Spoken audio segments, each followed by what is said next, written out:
HOS weed management.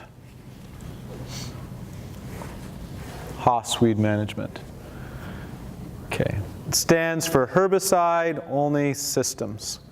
Okay, when you think about weed management, what do you think about? Herbicides. Okay, we're kind of in a trap. Is this management short-sightedness, do you think? And this really leads into the dicamba 2,4-D. Where have we used dicamba and 2,4-D in the past? Corn. Is the corn system still working? Yep, so let's borrow stuff from the corn and put it in the soybean system where it's not working so well. So what are we doing now? We're using everything 2 years in a row. Okay, so keep that in mind as I talk about this. I think there are some real risks with the approach. The technology is solid. I've worked with it for the last 7 or 8 years. The products work well. They will help us, but if we use them incorrectly, we'll be right back where we started. Okay, regulatory irony. Got China right here. Seems to control a lot of cards. Earlier this year, they approved dicamba-resistant soybeans for imports into China. The interesting thing is here in the US, there's no dicamba herbicide labeled for use on dicamba soybeans. Okay, we got the Enlist system. Enlist Duo is a herbicide that's labeled for use on 2,4-D resistant corn and soybeans in the US, but no Chinese approval, and so we won't have Enlist in a commercial market launch this year. Okay, so that creates some interesting challenges. The Roundup Xtend system, there's both soybean and cotton. This dicamba resistance is metabolism based. So what that means is that the plant is able to chew up the herbicide when it gets inside the plant. Now in the research that we've done, if you look at the soybean plants about 2 or 3 hours after you spray them with dicamba, they're a little bit droopy. But by the next morning, they pop right back up. So it takes the plants a couple hours to chew through the dicamba, but they get through it. Cotton was commercialized last year, 2015. Soybeans have been announced to be commercialized this year, pending European import approvals. Okay. The trick with this is the companion herbicide is not yet approved. And there's 2 that you'll be able to use on this type of soybean. The first is Roundup Xtend. It's being developed by Monsanto. And it's very much like Clarity in all aspects, except it has a new adjuvant that Monsanto has called Vapor Grip that is supposed to reduce the volatility we saw with Clarity. Okay? So in your field trials, how well is the Vapor Grip been working, or how do you analyze that? That's a great question. So the way they analyze Vapor Grip is they use humidomes, and I've not done this work, but you will spray the herbicide on a plant or a soil, and then you'll cover that with some sort of a plastic structure, and you'll put sensitive plants in there like a tomato or a non-dicamba soybean, and you would assess how much injury you see in the crop. And in your opinion, is it working better than just the basics, or in other words, it's the Vapor Grip adding benefit? Is the Vapor Grip adding benefit? I've not done the humidome experiments myself. The pictures that Monsanto shows make it look like it's doing something. From an academic standpoint, there's some frustration because Monsanto has revealed nothing about what the technology is or how it works, just that it works. Well, that's fine. Okay. As long as it works. Nope. But I just wanted to know if you've seen it work. I have seen pictures that demonstrate that there's reduced. But not in your field test. But I've not done the experiments to test that.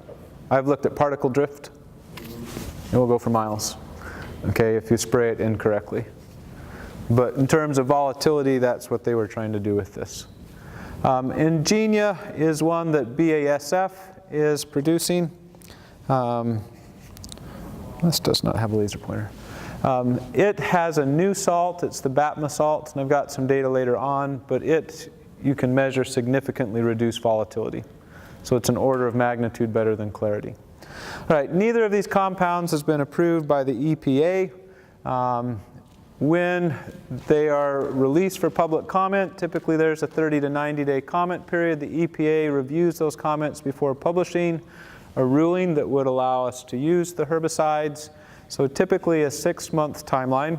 So let's just be real optimistic, and EPA begins the comment period tomorrow. When would we have this available for use in crop at the earliest? Okay, we're going to be pushing into August here pretty quick. All right, not going to be used in this cropping season, unfortunately. Okay, so you can buy Roundup Ready Xtend soybeans. Because there's not dicamba, it will be less expensive than when there is dicamba available. On the bag, it's going to say, do not use dicamba in crop. Okay, now does this mean the soybean is not resistant to it?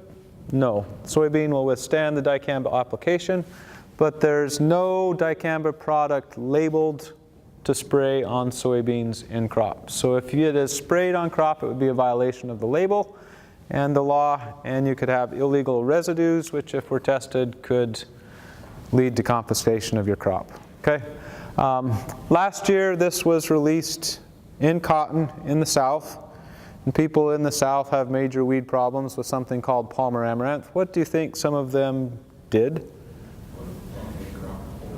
Okay, they sprayed dicamba in crop. Now with cotton, is tolerance a big issue there? No, because it just goes into clothes, we don't care about it. Okay, but some people were beyond just being foolish in terms of disobeying the law, they were dumb. Okay, there was one farmer that had it applied with an airplane. Okay, what's going to happen when you apply dicamba with an airplane? Miles and miles and miles. So 6 miles away they were seeing issues. Okay,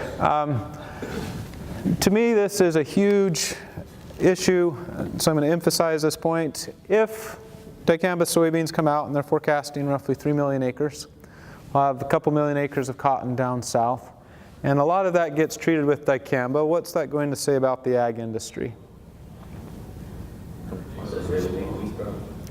It says we have a big weed problem, but it also says we don't follow the rules, right? Okay, and the environmentalists are looking for any way they can hit us over the head, and what's that going to do? That's an easy one. Okay, we have to be very, very careful. The technology is great, but don't use dicamba in it. Okay, that's my big tip for number 1 for this year. If you plant it, don't use dicamba. Okay, there is the option for some pre-use. You have to follow the label. Clarity allows 14 days pre-plant for 8 fluid ounces.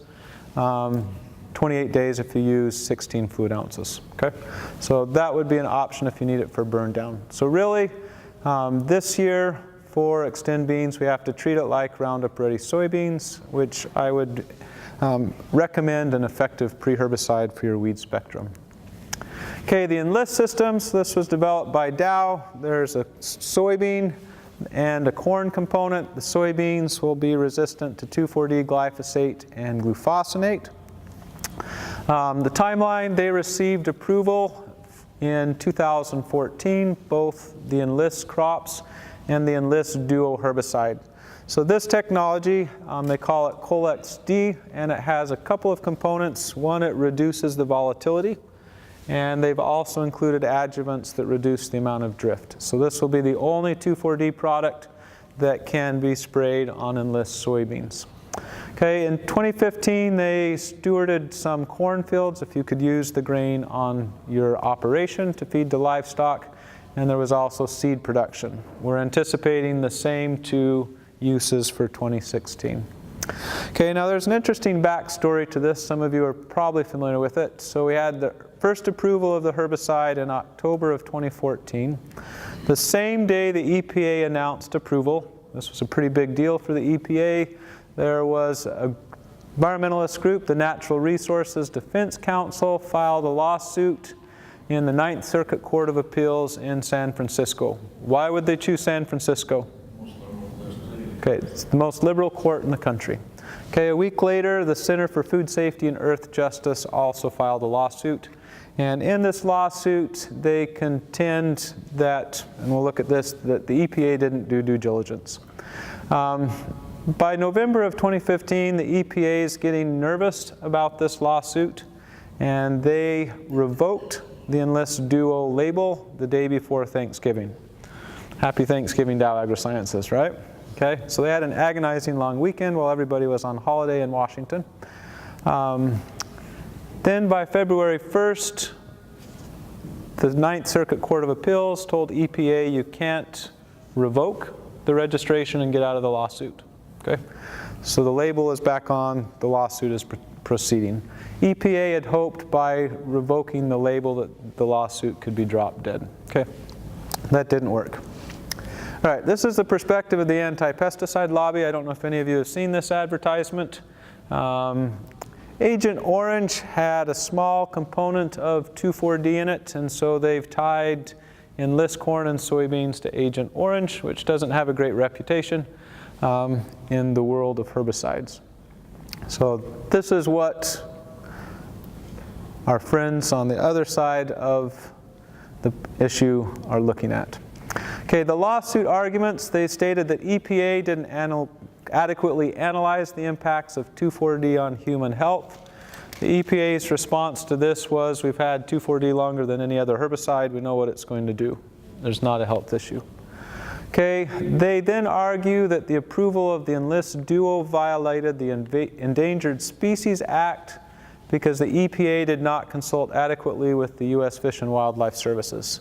And they highlighted a couple of organisms. One is monarch butterflies. What do you know about monarch butterfly populations over the last 20 years? Okay, they've gone way down because what herbicide is really good on milkweed? Roundup. Okay? Roundup plus 2,4-D is going to be even better, so what will that do to any milkweed that remains? It's probably going to disappear in a crop environment. Okay, there are also endangered plants throughout the Midwest where this technology will be used. They make the argument that approval of this trait will feed the pesticide treadmill, which may be the case, and they also argued about contaminating neighboring farmers and crops. Companies have been very cautious about making sure that's a minimal issue. Okay, so what we have in reality is a collision between two federal regulations. There's FIFRA, which you're familiar with, is the Federal Insecticide, Fungicide, and Rodenticide Act.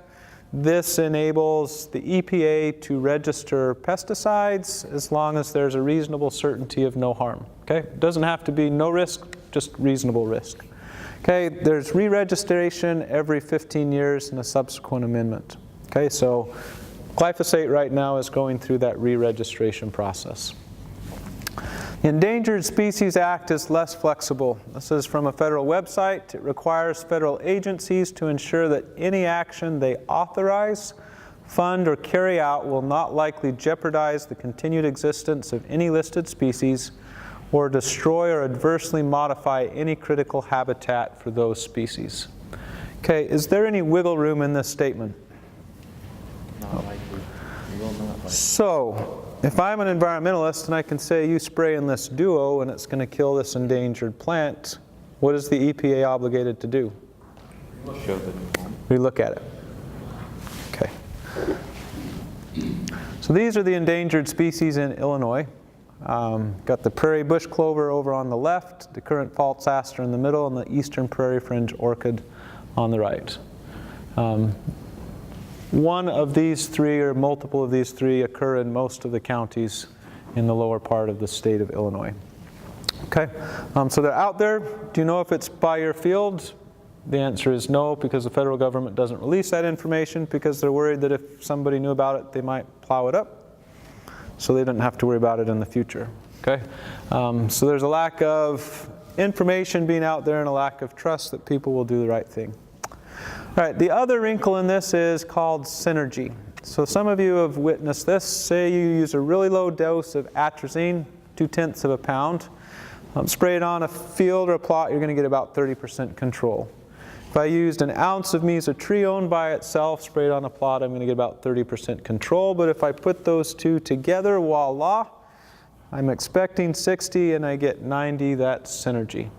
Okay, that's what we want with our pesticides, for two of them together to work better than you would expect with just the additive. Okay, now the companies, ag chem companies, have played a game with this. So company A does some tests with, say, 2,4-D and glyphosate, and they find if they mix the two of them together, sometimes it works better than they expect, so they file what's called a synergy patent. Okay, now patent office Doesn't care if you did it 999 times and only one time it works. You just have to submit that one time it worked, then the data, and show that there was synergy, and you can file for a patent. Okay, so pretty low bar. Now the benefit of this is if company B comes along and wants to make a premix of 2,4-D and glyphosate, they have to pay company A a licensing fee or a royalty fee because they hold the patent. Okay, so if you're a company developing a new herbicide, what are you going to try and do? Get a synergy patent on every potential combination you can so you protect your ability to market your product. All right, well this has come back to bite us because the EPA, through the process of this lawsuit, became aware of the synergy patents and has been forced to ask if there is synergy between glyphosate and 2,4-D, how will that affect endangered species? Okay, so it's largely believed that that's the reason why the EPA revoked the license in November, or the registration, because they were struggling on how to deal with this. Okay, so ramifications. If the EPA loses the lawsuit, what would happen? I'll just read this. The EPA uses a science-based system to determine the risks associated with the product and the label requirements to mitigate those risks. Courts don't necessarily have the same expertise. So if they lose this lawsuit, does that restrict their ability to register new pesticides based on merit?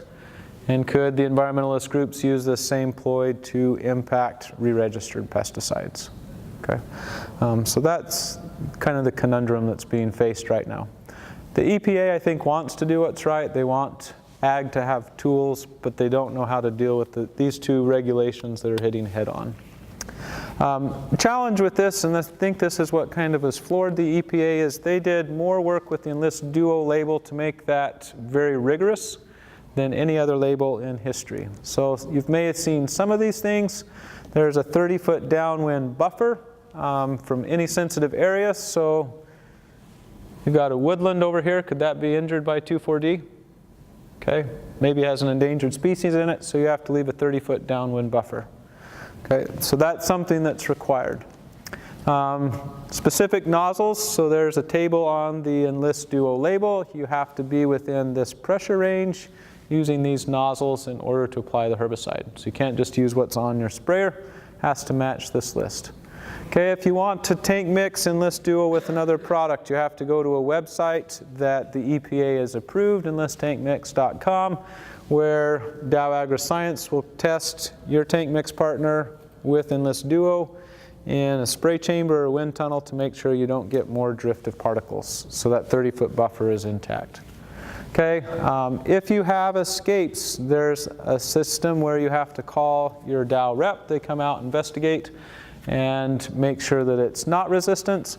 And I think this fourth bullet point is really interesting. If you've had failure in the past, what does the company always do? We'll buy another round of herbicide and we'll spray it again with the same thing. That is not allowed. If you have resistance suspected, you can't use Enlist Duo again. Okay, so changes that we've never seen before. So EPA thought they did their due diligence. This lawsuit has been challenging to them. All right, legal uncertainties. So the question that's on my mind is the delay in the approval of Roundup Xtend related to EPA's uncertainty on the Enlist Duo lawsuit. Until they get this figured out, they're probably reluctant to bring Roundup Xtend to the market because they don't want to face a lawsuit they can't win. Okay. Any questions on the legal part of it? Cheery way to start the talk. The rest of it gets better. When Enlist and Xtend are commercialized, how to use this tool. What are some things that we've seen at Western in our research? One of my favorite aspects of these technologies is with Burndown and Pre. This is a soybean meeting. A lot of soybeans in the state of Illinois are in some sort of a no-till system. Mare's tail is a problem in that system. This is a trial. We did this last year. This is rating about a month after we put down our Burndown application. So I have two treatments. I've got two treatments here that don't have dicamba. All of these other treatments have dicamba. What can you see in terms of mare's tail control? Gets a lot better. Okay, so this is a glyphosate-resistant population. Glyphosate plus a residual just wasn't cutting it. Where I added the 2,4-D or the dicamba, I'm going to get better control. So I see this as being really beneficial. I've also seen in my studies some residual benefit to them. So this was a study from a couple years ago. We looked at Waterhemp control 37 days after we applied. Over here you've got clarity at a pint and clarity at a quart. Okay, we've got 2,4-D at a pint and a half and 2,4-D at a quart. So you can see 5 weeks after application, I'm still having some effect on the Waterhemp. Not that it's going to be commercially acceptable, but it's there. But what I want you to look at, here I've got Valor XLT, and here I've got Warrant. Okay, then I've mixed those herbicides with dicamba or 2,4-D. What happens to the spread of that bar and the control? It's a lot tighter and it gets better. Okay, so if I'm in a no-till situation, I have these technologies.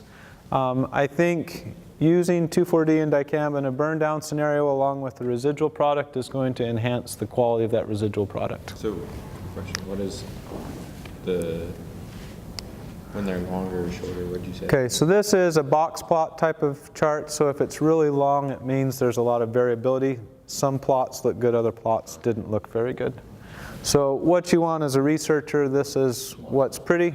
It's consistent every replication that I evaluated. Good question. All right, another wrinkle with these technologies is post-use. There will be changes on adjuvants for the dicamba products. If any of you have sprayed Status, what does the label recommend for Status? Okay, usually you add some sort of surfactant, an AMS or UAN. Okay, why do we add AMS and UAN? Makes stuff work better. Okay, the trick with it is it also makes things more volatile. So this is some data. Dicamba dimethylamine, so this would be Banville. Got a fairly high amount of volatility. Diglycolamine would be Clarity. We cut it down. This new one from BASF, which will be called Ingenia, we've dropped it another order of magnitude. But if I add the AMS, what happens to it? It goes back up. Okay? They're worried about volatility, they're worried about drift. What can't you put in the tank? AMS. All right, so dicamba-resistant soybean systems, there will be no thickeners allowed, there will be no guar gum, no AMS or nitrogen, and nothing that's going to acidify that pH below 5.2. So the industry's been looking at some new things. One product that's been proposed as a replacement for AMS is dipotassium phosphate, is what this DPP is. Okay, and I did a study, it was a multiple site study with Purdue and North Dakota State, and we looked at different rates of AMS and DPP that we figured would be pretty equivalent. Up here on this chart we've got glyphosate plus dicamba plus NIS, and the DW stands for distilled water. So across all of our species we were 76, across the ones that showed the most difference we were 64% control. Okay, when we put it in a hard water solution, so lots of calcium and magnesium, we drop that to 58 and 42. Does hard water hurt dicamba and glyphosate? The answer is yes. Okay, if I add just a little bit of AMS, 3 pounds, what did I do to my control? Pushed it right back up there to 77%. So AMS works. When I added the DPP, did I get the same kick? Nope, not as much. You can see as I get down here to these higher rates, 2 to 2.5%, I'm above what I was with distilled water, so it's safening my water. But is it as good as AMS? The answer is no, and I've got to put a lot more in. Okay. The amount of AMS, is that per 100 gallons? Or? That would be per 100 gallons. Okay, so probably most people use 8.5 if they use dry AMS. If you use some liquid substitute, you're probably in the 1.5 to 3 pounds, unless you use just a straight AMS solution. Okay, so this is summarized over all the data, 9 pounds, 88 and 85. Dipotassium phosphate, it's a little bit less. Okay, so we will have adjuvants, they will condition the water. We're not going to see the same level of conditioning as we did with AMS, based on what we've seen so far. Right, post-use, weed size is a big deal. When I sprayed 4-inch weeds in Roundup Ready soybeans when it first came out, how big could those 4-inch weeds be? Okay, 4-inch weeds means 4-inch weeds in this system. So this is Waterhemp control with dicamba. I put it on pre 2 to 4-inch weeds, 6 to 8-inch weeds, and 10 to 12-inch weeds. When I rated it at 7 days, you could see a nice linear relationship. When I came back at 21 to 28 days, if they were small, I was in this 80 to 85% range. If they were big, I was in this 70 to 75% range. Okay, if you go back and look at old data, how good is dicamba and 2,4-D at controlling pigweed species? Okay, it's 80 to 85% if you go back and look at old extension publications. All right, so we're counting on this to come in and solve a problem with resistant amaranth species. But if you've got glyphosate resistance and it's hardcore glyphosate resistance, this is only going to give you 80 to 85%. So is Roundup dicamba going to be a good solution? No, that's going to be a recipe for disaster. Okay, so this is a picture of the 6 to 8-inch weeds. You can see it curls it up really nicely. A lot of times they'll eventually die, but you'll have some that will stay under and be green the whole time. So soybean management number 2 with herbicide stewardship, never use glyphosate or 2,4-D or dicamba more than 2 times in any field, and always tank mix these with another effective mode of action, okay, to protect these herbicides. Okay, why? This is a greenhouse study that was done down at the University of Arkansas. Okay, the way that they did this, similar study was done with rigid ryegrass, right here, which is a major invasive weed in Australia. They took plants and they sprayed the ryegrass plants with diclofop methyl, which is a grass herbicide, and they allowed the plants right here that were able to survive to cross-pollinate. Okay. Then the next year they took the progeny of those and they sprayed again, and what do you see happening with this dose response curve? It shifts out. Okay, they let these cross-pollinate and they did it again, and where do you get to? We can create resistant plants. So if we spray, so we've got a field Roundup resistant Waterhemp, and I spray Roundup plus dicamba, what can I expect 3 or 4 or 5 years later? If that's all I use, I'm going to be right to here. Okay, so Arkansas has proved that it's possible in the greenhouse. Okay, just so Enlist doesn't feel left out, while I was at the University of Nebraska, I was called out to this field. This farmer was in a small seeded or warm season grass seed production system, and he had these Waterhemp plants that he was not able to control with 2,4-D or picloram. Field had been established in '96. Every year he put down bicep before planting along with 2,4-D, and he came back with the post-application of 2,4-D. He's using lots of modes of action. He's doing the same thing every year, right? So by 2009, it was pretty resistant. This is a picture of the greenhouse study. So we went in the greenhouse all the way up to 2 quarts. Those plants are pretty happy. This is our susceptible population. It's very dead. Okay, in the field, I took it up to 32 quarts per acre of Roundup or of 2,4-D, and I still had plants that survived. Okay, so it's there. The gene is out there, and there are fields in Illinois and Missouri where they also have suspected 2,4-D resistant populations.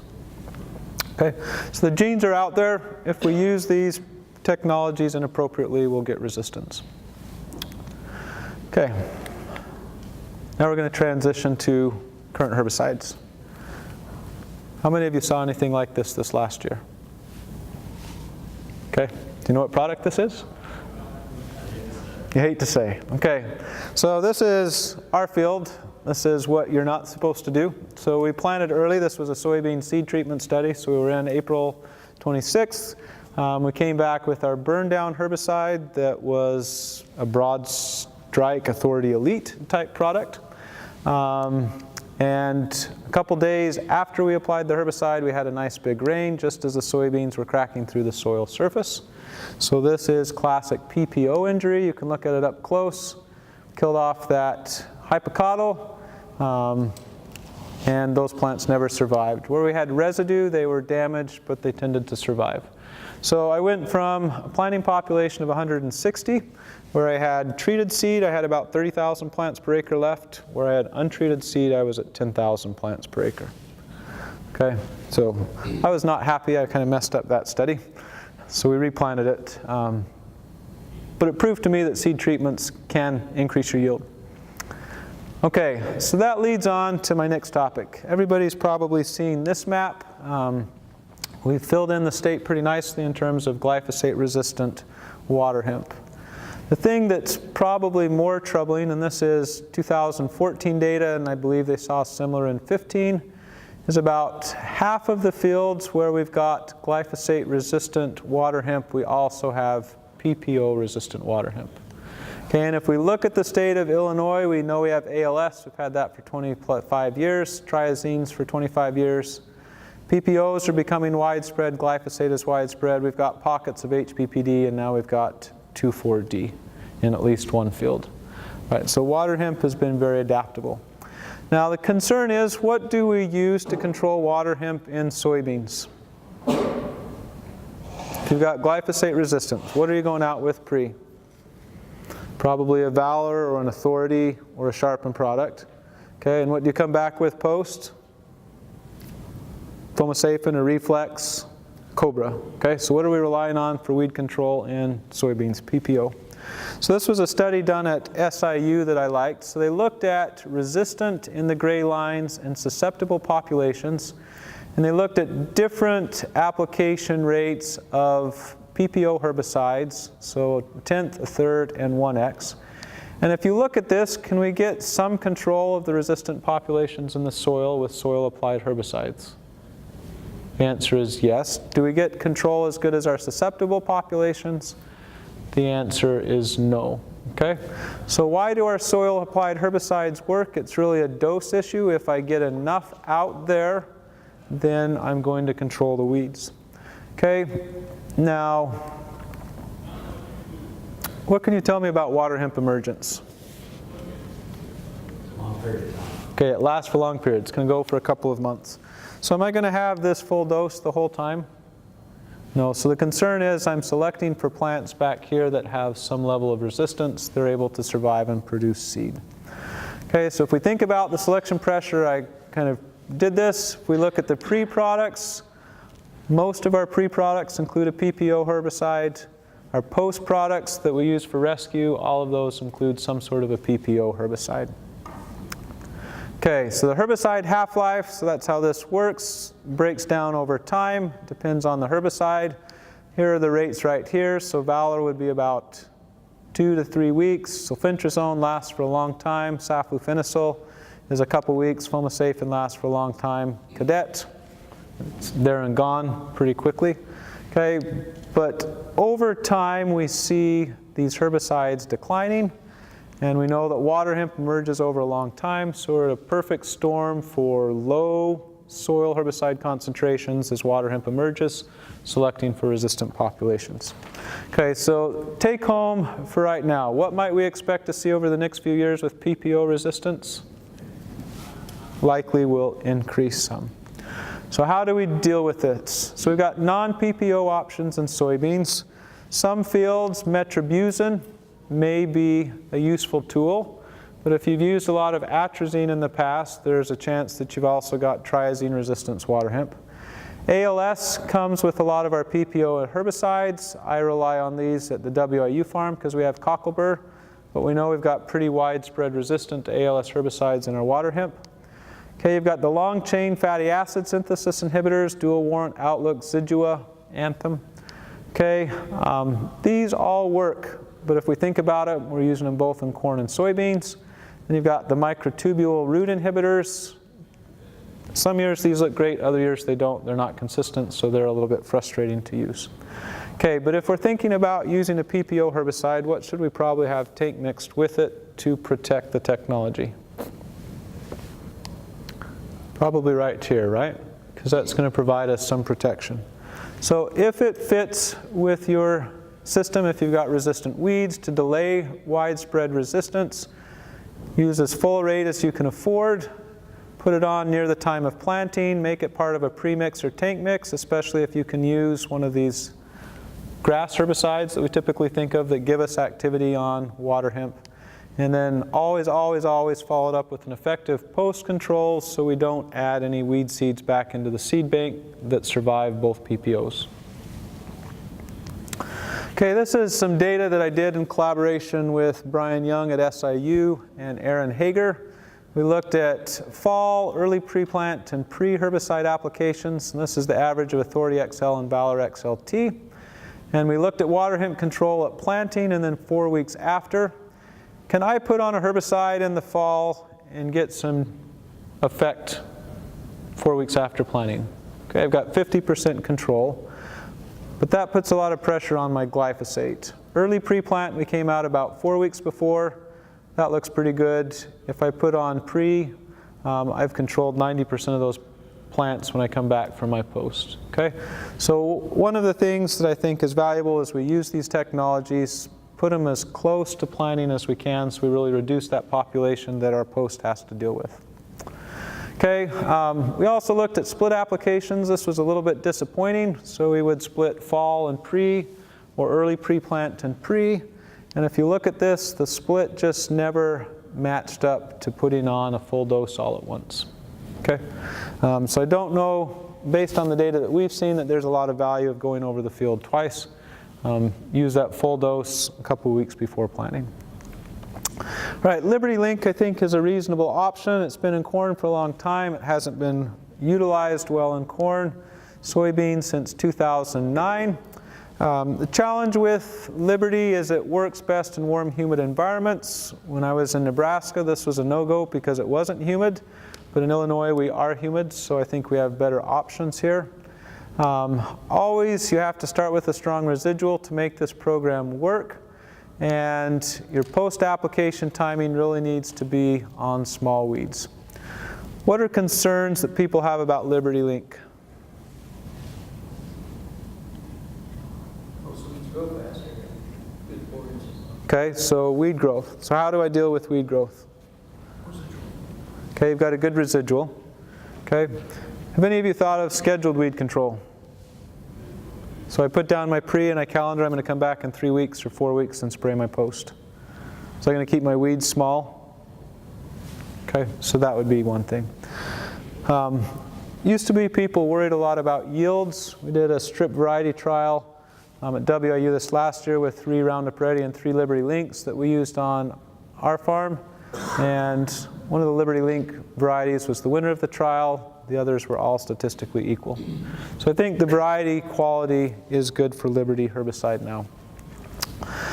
So Liberty, if you are willing to try a different herbicide, I think offers a lot of options versus glyphosate, but I'm going to give the same caution, no more than 2 applications of glufosinate per year. Apply it in sequence or mixture with other effective herbicides on your weed spectrum. Okay, we're starting to see Liberty break. So goosegrass in Malaysia in 2009. This was the first one for Roundup in 1998. Italian ryegrass in Oregon in 2010. And I attended the Weed Science Society of America meeting earlier this month. And there's whispers about resistant palmer in the south. As far as sequence, are you referencing like spray it and 7 days later come back and hit it again, or it would be, so sequence would be you put down a very effective pre-herbicide and then you come back with Liberty. So you're reducing pressure. Or you use Liberty plus a residual followed by Liberty. No, good question.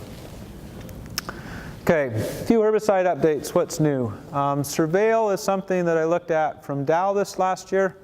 Do any of you remember the old Gangster? Okay, so this is a premix of what used to be Gangster, so it's the same ratio. So you've got the Valor product in flumioxazin plus the first-rate product in chlorantzolam methyl. Okay, pretty broad use, so you can use it in the fall, early pre-plant or pre-plant, and this is the rate range. Okay, so this is a nice product if you haven't used this combination before in the past, maybe something to look at. Okay, Broadax was brought out by Syngenta last year. It's equivalent to Authority Elite in that you have S-metolachlor and sulfentrazone. Okay, so we talked about resistance management for water hemp, where you've got worries about PPO resistance. This would be a type of herbicide that would be effective in that area. Okay, this one is sensitive to soil texture and organic matter, so you'd have to look at the rates. Great on pigweeds, lamb's quarters, and morning glories, and then the grasses. Anthem Max is a repackage or reformulation of Anthem.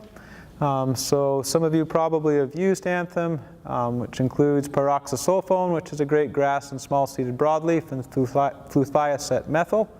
So what they did is they took it from a 2-pound formulation to a 4-pound formulation, so your rates are cut in half.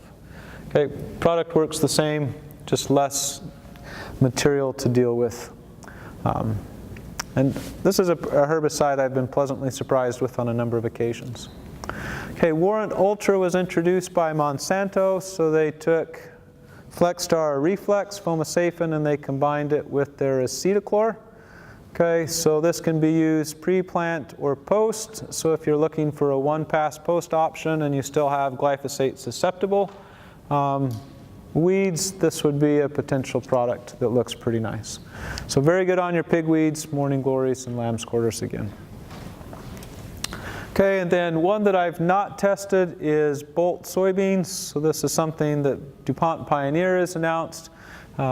They've amped up the resistance to ALS herbicides in these soybeans, so they can use rimsulfuron, which is their preferred corn herbicide, in soybeans. A couple years ago, some of you may have seen carryover issues where people applied rimsulfuron in the fall. This type of product would prevent that from happening. Okay, any questions on any of those updates? All right. How many of you have heard of nanoadjuvants? You've heard of it? Okay. Nanoadjuvants claim a lot. One of the cool things is that they will control resistant weeds. Okay. So I did a work with, again, Purdue, Kansas State, North Dakota State, and we looked at resistant water hemp with nanoadjuvants. Let me just get right to the data. This is the data right here. Water hemp, Palmer amaranth, and kochia, all of these were glyphosate resistant. So you see we got some activity with glyphosate or glyphosate plus AMS. We looked at the nanoadjuvants by themselves, no activity. When you look at the nanoadjuvants with glyphosate, do you see much of a difference? Okay. Someone comes around peddling nanoadjuvants for the cool price of $3 to $12 an acre. Tell them no thanks. Okay, not worth your money. So that's the short part of that one. I think my time's about up. Let me just give you a highlight of studies that the Illinois Soybean Association has funded.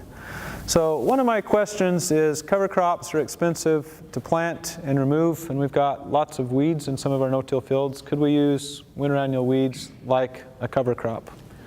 Okay, and the long and short of it is, winter annual weeds suppress water hemp about as well as a cover crop. So if you're looking for weed suppression, they're equal. Okay, I also wanted to look at how removal time affected the plants. So perhaps some of you have seen scenarios like this where you've got stubble. How does the corn in between the residue look compared to the corn outside? Tends to be a lot smaller or shorter. And so we wanted to see, when did we need to control the cover before planting? And I'll give you my data from 2014 because I think it shows things best. We have fall control, so that plot was clearing from the fall. We looked at 4 weeks before planting, 2 weeks before planting, and at planting. When we delayed winter annual weed cover removal or rye cover, what happened to our yield potential? Okay, those lines all slope down. Okay, so the recommendation that I have out of this work is, if you're going to use cover crops, which have lots of benefits, or if you choose to use the winter annual weeds in your field as a cover crop, which I think has potential, make sure you kill off your cover at least 2 weeks before you plant in order to protect your yield. Okay. Protect what? To protect your yield. Okay. All right, any questions? You guys? Any test with lowering pH water for when you contact spray, post-spray, and have better effective weed control? So like using a PPO or a glufosinate, I've not looked at lower pH on that. And that's something that if we move to a dicamba or a 2,4-D world, you're not going to be able to do because they don't want those spray solutions acidified. But that's, I'll have to do some work and see what other people have done. I've not done that. What about Cadet? I use Cadet and it's working with Roundup. Cadet works nicely with Roundup. Yep. But I imagine Cadet would have the same acidifying effect as the other PPOs. I have done pH work with the HPPD inhibitors like Callisto. We looked at Lotus, and we also looked at Impact. And those products all work better if the pH goes alkaline. So 7 to 9, they perform better than they did at a pH of 5. So pH is tricky because it depends on what you have in your tank. Some may like a different pH than others. Good. Any other questions? All right. Thanks very much for being here. Appreciate your attention and your questions.